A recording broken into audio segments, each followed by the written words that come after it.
Hi everyone, welcome to study word classes. So friends, हम लोगों ने इसके पहले जो क्लास डिस्कस किया हुआ था उसमें 15 क्वेश्चन कंप्लीट कर लिए थे जो कि सीडीपी के थे।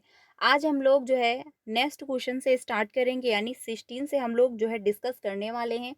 ये क्लास आपको डेली 3 बजे मिलती है, तो आप इसको डेली ज्वाइन कर सकते हैं, जहाँ पर हम लोग पेपर 1 एंड पेपर 2 दोनों की तैयारी कर रहे हैं। तो सीडीपी के जो है पीवाईक्यू क्वेश्चन है, ठीक है, जो हम लोग आज डिस्कस करने वाले हैं, जो कि रह गए थे। उस दिन हम लोगों ने 15 क्वेश्चन कंप्लीट किया हुआ था। आई होप आपने क्लास अटेंड की होगी, यानी कल की क्लास में ही। तो आज हम लोग स्टार्ट करते हैं 16 से। तो वीडियो को लास्ट तक देखिएगा, बहुत अच्छे से समझ में आएगा। 5 बजे जो क्लास होती है उसमें हम लोग पेपर 2 सोशल साइंस डिस्कस कर रहे हैं, तो वो भी आप लोग ज्वाइन कर सकते हैं। तो चलिए फिर आज की क्लास को कंटिन्यू करते हैं। आज का पहला क्वेश्चन है जिसमें कहा है कि इंक्लूसिव एजुकेशन से पूछा गया है, समावेशी शिक्षा डैश डैश के विविध जो है जरियों के निष्कासन पर बल देती है। तो इंक्लूसिव एजुकेशन के बारे में पूछा गया है, तो प्रस्तुतिकरण होगा, या फिर अभिव्यक्ति हो जाएगा, या फिर संलग्नता होगा, या फिर भेद होगा। तो किसके निष्कासन पर जो है बल देता है, ये आपको बताना था। यहाँ पर जो आंसर होने वाला है वो आपका जो है 4 ऑप्शन हो जाएगा, यानी कि भेदभाव पर जो है निष्कासन पर बल देता है। क्योंकि इंक्लूसिव एजुकेशन ये कहती है कि आप बच्चों के साथ किसी भी प्रकार का भेदभाव जो है नहीं कर सकते, क्योंकि सभी बच्चे समान हैं। साथ ही जो है हमको बच्चों की नीड के अनुसार उनकी हेल्प करनी है। मान के चलिए किसी बच्चे को देखने में प्रॉब्लम है तो उसको हम आगे बैठा लेंगे, किसी बच्चे को लिखने में समस्या हो रही है तो उसको हम एक्स्ट्रा टाइम दे देंगे। तो जो है जिस प्रकार का बच्चा है उस हिसाब से हम एक्टिविटी करवाएंगे, लेकिन क्लासरूम में किसी भी प्रकार का हम भेदभाव नहीं करेंगे। तो जो भेदभाव है इसका ही इस निष्कासन पर ही इसके बल दिया जाता है। आंसर यहाँ पे जो होगा वो 4 ऑप्शन आपका करेक्ट हो जाएगा। नेक्स्ट क्वेश्चन पे चलते हैं। अगला है 17, जिसमें पूछा है कि एक ऐसी कक्षा जिसमें विविध सामाजिक आर्थिक परिवेशों से विद्यार्थी आते हैं, एक अध्यापिका को क्या करना चाहिए। यानी एक ऐसा जो है क्लासरूम है जहाँ पर विविध प्रकार के जो है बच्चे आ रहे हैं, यानी सामाजिक आर्थिक परिवेश से बच्चे आते हैं जिनका जो है बैकग्राउंड अलग है, जिनकी आर्थिक स्थिति अलग है।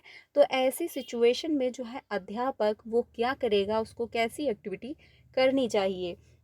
पहला है यहाँ पर कि अधीनस्थ जो है समूहों में संबंधित विद्यार्थियों के लिए कॉमनतर अपेक्षाएं बनाना और कायम रखना। यानी ऐसी सिचुएशन में आप बच्चों से कम अपेक्षाएं करोगे तो ये आपका आंसर करेक्ट नहीं होगा। समावेशी भाषा, जैसे कि हमारा विद्यालय हमारी कक्षा का इस्तेमाल करना, तो ये आंसर यहाँ पे होगा कि हमारी भाषा, हमारा जो है विद्यालय, हमारी कक्षा, इसका आप जो है प्रयोग करोगे। तो ऐसे में क्या होगा, ये सभी के लिए होगा, पार्टिकुलर एक ही पर्सन के लिए नहीं होगा, ना तो एक बच्चे के लिए होगा। ये सभी के लिए कि हाँ ये हमारा क्लास है या फिर ये हमारा विद्यालय है। तो ऐसे में सभी बच्चे उसमें इंक्लूड हो जाएंगे। इसमें जो है किसी को ये फील नहीं होगा कि हाँ हमको जो है अलग किया जा रहा है या फिर हमको इंक्लूड नहीं किया जा रहा है। ठीक है, तो आंसर यहाँ पे जो होगा वो आपका सेकंड ऑप्शन करेक्ट हो जाएगा। थर्ड है कि प्रबल समूहों से संबंधित विद्यार्थियों में अलगाव की भावना को बढ़ावा देना, तो अलगाव की भावना आपको जो है बढ़ावा नहीं देना है, ये गलत होगा। रूढ़िबद्ध जो है भय पैदा करना, ये भी नहीं होगा कि जो सदियों से बनी चली आ रही धारणाएं हैं उनके प्रति बच्चों में आप भय पैदा कर रहे हो।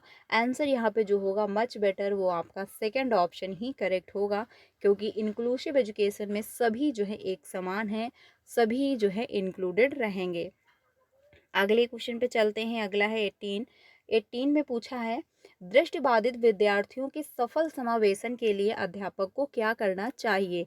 यानी जिस बच्चे को देखने में प्रॉब्लम है तो उसका सफल समावेशन आप करवाना चाह रहे हैं, तो उसके लिए जो है कौन सा बेस्ट होगा ऑप्शन, ये आपको बताना है क्वेश्चन नंबर 18 में। तो पहला है अवधारणा की व्याख्या के लिए चित्रों का प्रयोग करना। तो यहाँ पर दृष्टि बाधित है, यानी बच्चे को देखने में प्रॉब्लम है, तो आप जो है चित्रों का प्रयोग नहीं करोगे क्योंकि वो देख नहीं सकता है। सभी प्रकार की जो है लिखित सामग्रियों को मौखिक रूप से प्रस्तुत करना, बिल्कुल सही है कि जो लिखित सामग्री हैं उनको आप मौखिक रूप से कहोगे तो बच्चा इसमें यहाँ पर देख नहीं सकता, लेकिन वो सुन सकता है, वो सुन करके सारी चीज़ें समझ लेगा, सारी चीज़ें कनेक्ट कर लेगा। आंसर यहाँ पे जो मच बेटर है वो सेकंड ऑप्शन हो जाएगा। अगला है विद्यार्थी से जो है बात करते समय हाथों का खूब इस्तेमाल करना। तो आप एक्टिविटी अगर कर रहे हो, हाथों को मूव कर रहे हो, तो ऐसे में बच्चे को दिख नहीं रहा है, वो देख नहीं सकता है आप कैसी भी एक्टिविटी कर रहे हो। दिखाए जा रहे वीडियो को जो है वीडियो के उपशीर्षक देना, ये भी नहीं होगा क्योंकि बच्चा देख नहीं पा रहा है। आंसर यहाँ पे जो होगा वो आपका सेकंड ऑप्शन करेक्ट हो जाएगा। अगले क्वेश्चन पे चलते हैं। अगला है 19 में पूछा है कि जो है धन्य भाव एवं जो है सक्रियता विकार यानी एडीएचडी ग्रसित विद्यार्थियों के सफल समावेशन के लिए अध्यापक को क्या करना चाहिए। तो एडीएचडी यानी एडीएचडी से ग्रसित जो विद्यार्थी होते हैं उनके सफल समावेशन यानी उनकी लर्निंग जो है वो बेहतर हो पाए, तो इसके लिए क्या करना होगा। क्वेश्चन नंबर जो 19 है, पहला है परिवेश में जो है व्यवधानों को जो है अधिक कर देना चाहिए। तो ऑलरेडी उनको समस्या हो रही है और जो भी प्रॉब्लम हो रही है या फिर जो भी रुकावट है, आप उनको और अधिक नहीं करोगे बल्कि कम करना है, तो ये भी ऑप्शन नहीं होगा। लंबे और जटिल प्रदत्त कार्य देने चाहिए, तो उनको ऑलरेडी समस्या हो रही है क्योंकि वो ध्यान एक टाइम पर बहुत लंबे समय तक एकाग्र नहीं कर पाते हैं, यानी थोड़े ही टाइम बाद वो बोरिंग महसूस करने लगते हैं और उनका जो ध्यान एक ही टाइम पे एक ही जगह पर लंबे टाइम तक एकत्र नहीं रह पाता है। ठीक है, तो ये ऑप्शन भी गलत होगा क्योंकि उनको ऑलरेडी समस्या है एक जगह पे ध्यान एकत्रित करने में। अब ऐसी सिचुएशन में आप लंबे जटिल प्रदत्त कार्य दोगे तो उनको समस्या होगी। नेक्स्ट है विद्यार्थियों को समय पाबंद और संगठनात्मक आदतों के विकास में सहायता करनी चाहिए। क्वेश्चन नंबर जो है 19, ये आपका आंसर करेक्ट हो जाएगा कि विद्यार्थियों को जो है समय पाबंद और संगठनात्मक आदतों के विकास में सहायता करनी चाहिए। आंसर यहाँ पे जो होगा वो थर्ड ऑप्शन आपका करेक्ट हो जाएगा कि एडीएचडी से ग्रसित जो विद्यार्थी होते हैं या फिर जो बालक होते हैं उनको क्या होता है, उनको देखने में प्रॉब्लम नहीं होती, ना सुनने में समस्या होती, कोई प्रॉब्लम नहीं होती। बस उनको क्या होता है, वो एक जगह पर अपना ध्यान केंद्रित नहीं कर पा रहे होते हैं। ठीक है, वो थोड़ी ही टाइम बाद बोरिंग महसूस करते हैं, उनमें विचलन होने लगता है। ठीक है, उनको बोरिंग महसूस होता है, वो जो है चिड़चिड़ाहट जो है उनमें आने लगता है। ठीक है, तो आंसर यहाँ पे जो होगा वो आपका थर्ड ऑप्शन होगा। नेक्स्ट पे चलते हैं। अगला है क्वेश्चन नंबर 20 में कहा है पठन वैफल्य जो है सापेक्ष रूप से किस क्षेत्र में चुनौती पैदा करता है। तो पठन वैफल्य का मतलब है डिसलेक्सिया। अब डिसलेक्सिया जो है अगर विद्यार्थी में है तो उसको क्या समस्या होगी, लिखित लिखित जो है विषय सामग्री के बोधन में, यानी जो लिखित सामग्री है उसको पढ़ने में समस्या हो रही है। बिल्कुल करेक्ट होगा आंसर। आंसर यहाँ पे जो होगा वो आपका फर्स्ट ऑप्शन ही होगा।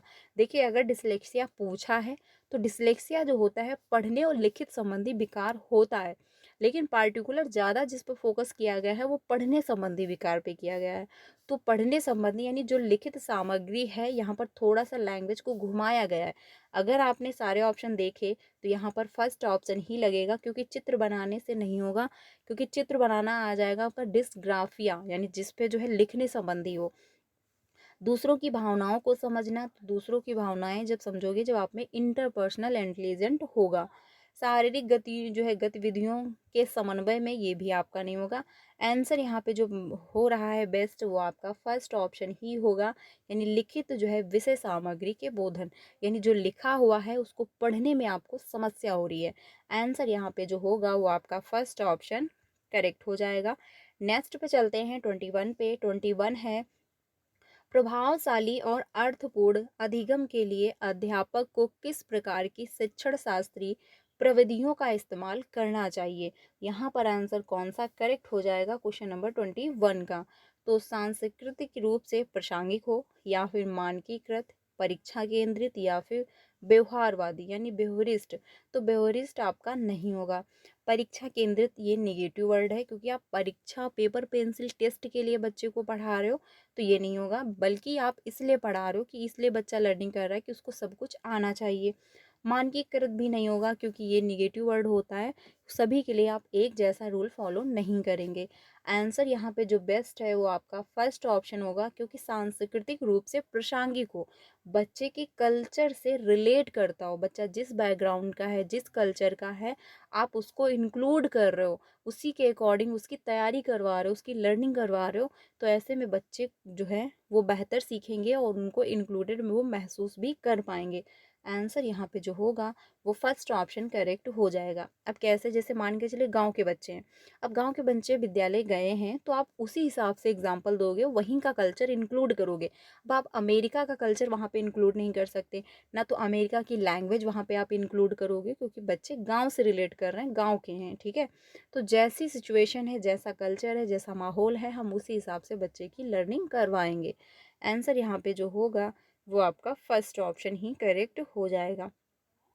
22 पे चलते हैं। 22 में पूछा है, राष्ट्रीय शिक्षा नीति 2020 अधिगम के कौन से तरीकों पर बल देती है। यानी एनईपी 2020 किसके जो है अधिगम पर बल देती है। तो अनुभवात्मक अधिगम, यानी बच्चा अनुभव करके सीखे, ये इस पर बल देती है, बिल्कुल सही। डिजिटल अधिगम, इस पर भी बल देती है कि जो तकनीकी शिक्षा है, ठीक है, ये भी बच्चा सीखे। वैज्ञानिक अधिगम, ये भी करेक्ट होगा। और करके सीखना, ये भी इंक्लूडेड है, क्योंकि एनईपी जो है 2020 ये कहती है कि बच्चा करके सीखे तो वो बेहतर सीखेगा, क्योंकि जब बच्चा एक्टिविटी में इन्वॉल्व होगा तो जो भी एक्टिविटी वो कर रहा है, जो भी वो जो है एक्टिविटी इन्वॉल्व है या फिर जो भी क्रिएट कर रहा है, उसमें वो बेहतर सीख पाएगा।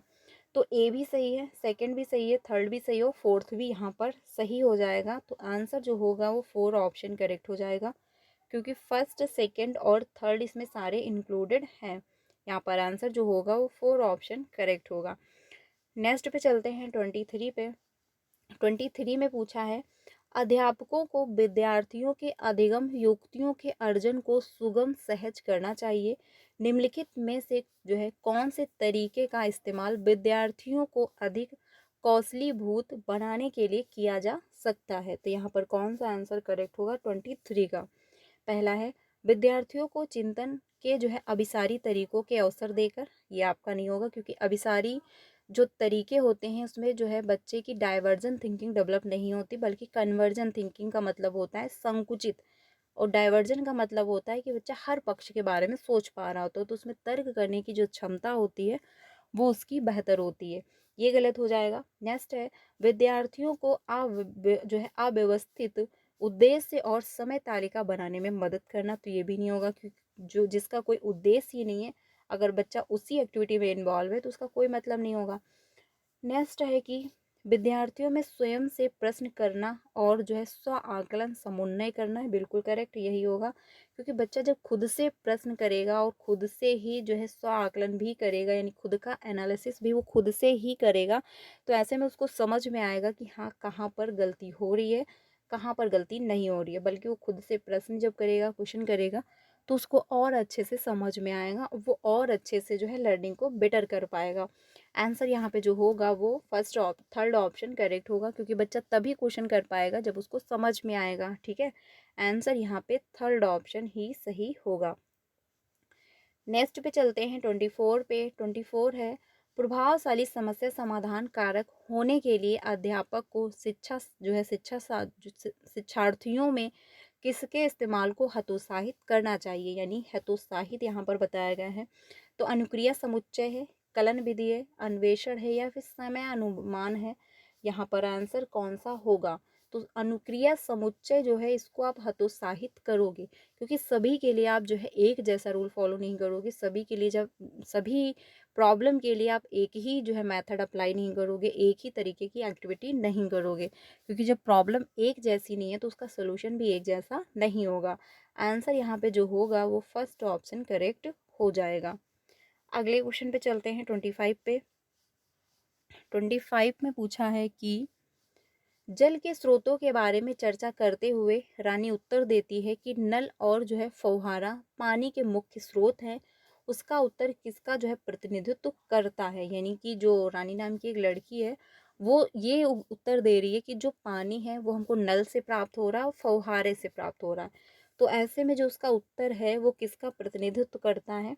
पहला ऑप्शन है उसकी समझ जो उसके अनुभव के आधार पर बनी है, या फिर जो है उसकी निम्न अंतः वैयक्तिक और अंतर वैयक्तिक बुद्धि।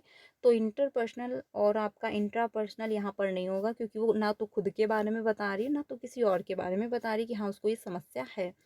नई अवधारणा सीखने के लिए अभिप्रेरणा की कमी, ये भी नहीं होगा।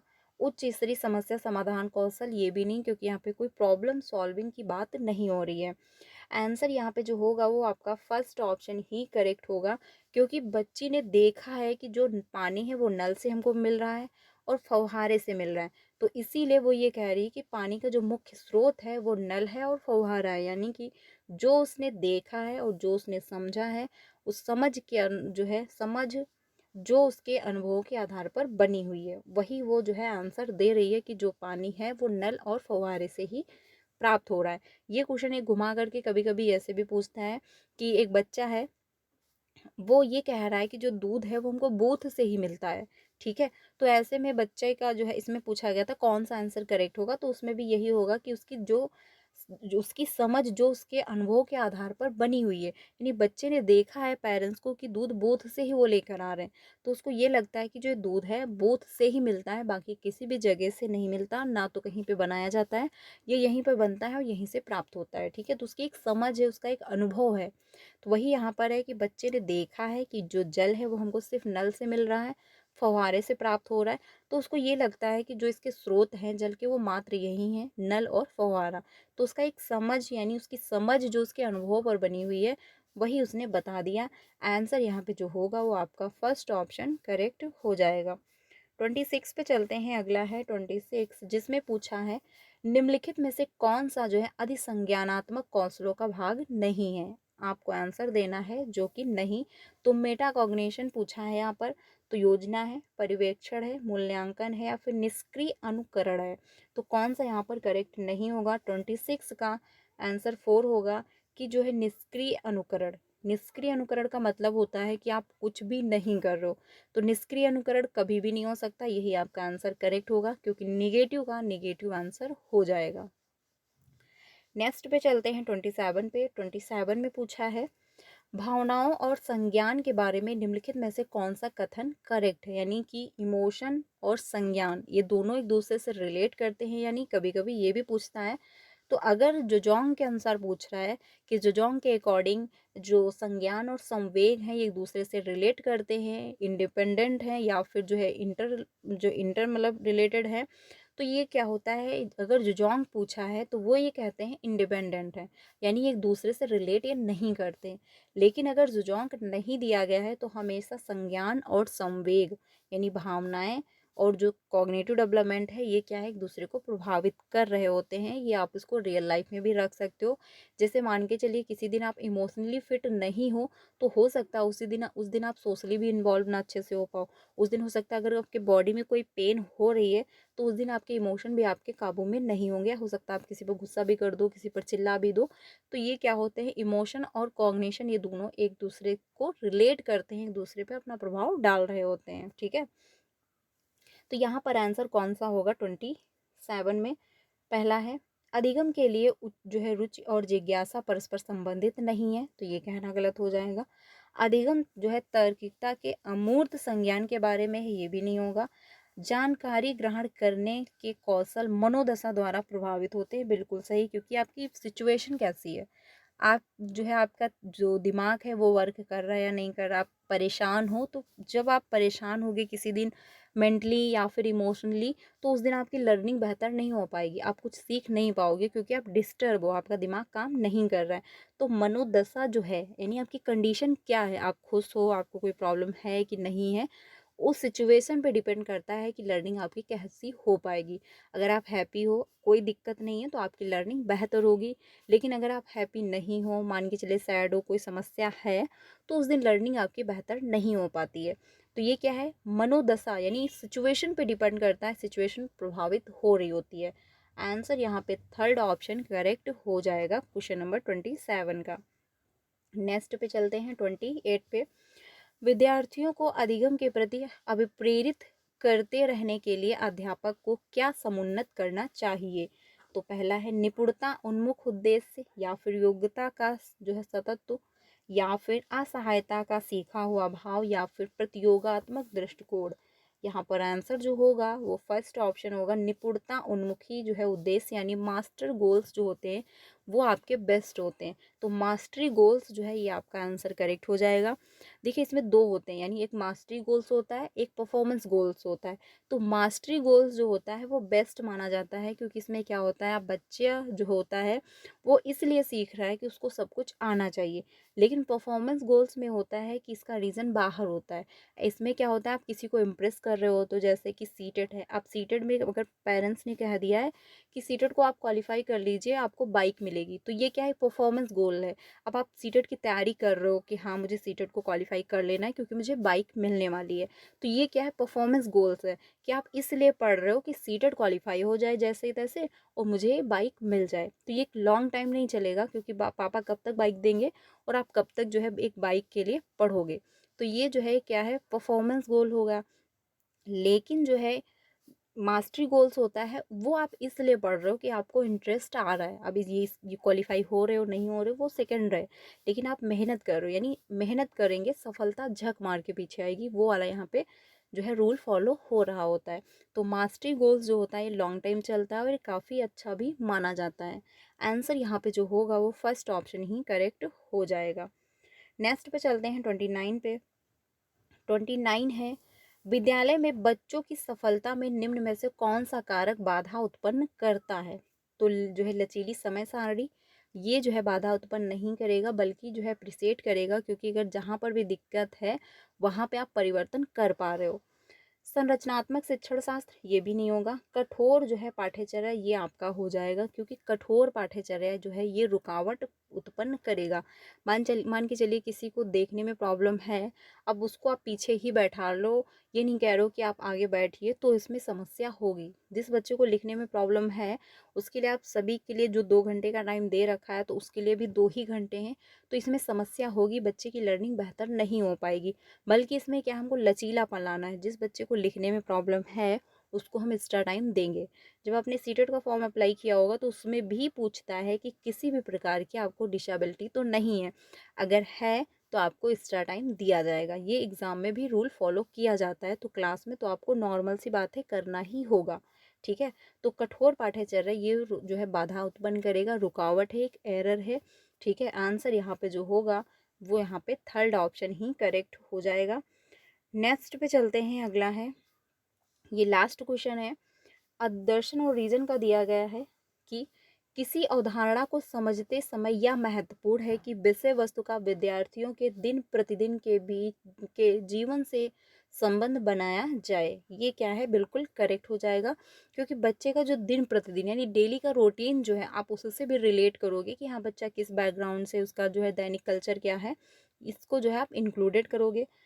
अधिगम कट जो है कंठस्थीकरण के माध्यम से बहुत जो है प्रभावशाली होता है। जी नहीं, क्योंकि रोड मेमोराइजेशन रट्टाफिकेशन आपको नहीं करवाना है कि बच्चा रट रहा है, रट करके उसकी लर्निंग बेहतर हो पाएगी, इस पर आपको फोकस नहीं करना है।